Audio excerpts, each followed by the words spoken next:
там да си играете. Ачо, може да се извада хамстърчето? Ачо?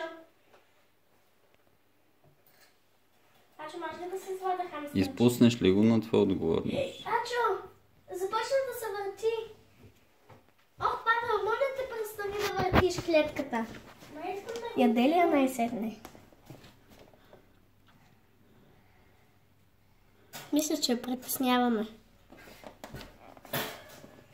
Павел, не отваряй, че ще излезе. Ела хамстърче. Хайми хамстърче. Какво е сладичко? Опа. Не стой до терариума. Защо? Защо ти я притесняваш? Павеле, стой си там. Павел, заобиколи оттам и ела тука.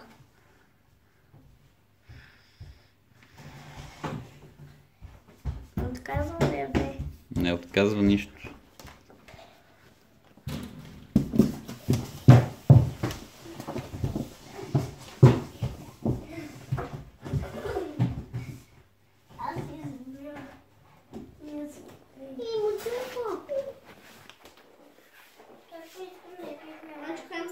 Защо се катерат навсякъде?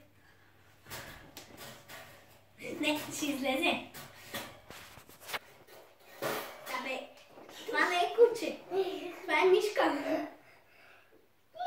Виж как се катера мишлето. Чакай да му оправят, да може да си влезе. Така. Змията си разкача чинето, за да може да погълне нещо голямо. Стой там. Не Какво означава разкача? Ми откачва си чинето и Как става така огромно. го откачва? Павеле! Как така го откачва? А? Долната част на змията на устата пада. Как? Е така. До корема й. Все едно. Твоята уста пада надолу. Падна ли? Кога ще падна? Е, сега си я откачи, за да захапе. Ето тук. Ето започва. Мале. Ма тя почва по средата да яде. Много е глупавичка. Трябва да почне през главата, иначе няма да стане. Почвам си гледам мишките.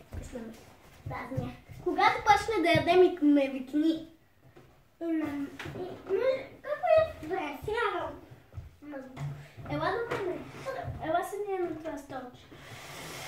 Да можем и двамата да я гледат. Може ли да ги пипкам? Можеш.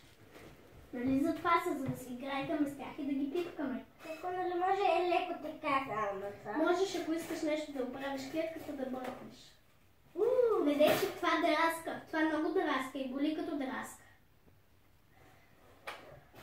Трябва да го оставиш. Ногтите са много големи.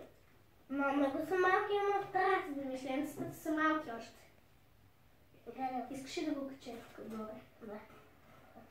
Чакай да дойде тук близко и ще го кача. Ето тук отгоре ли? Ето тук ли?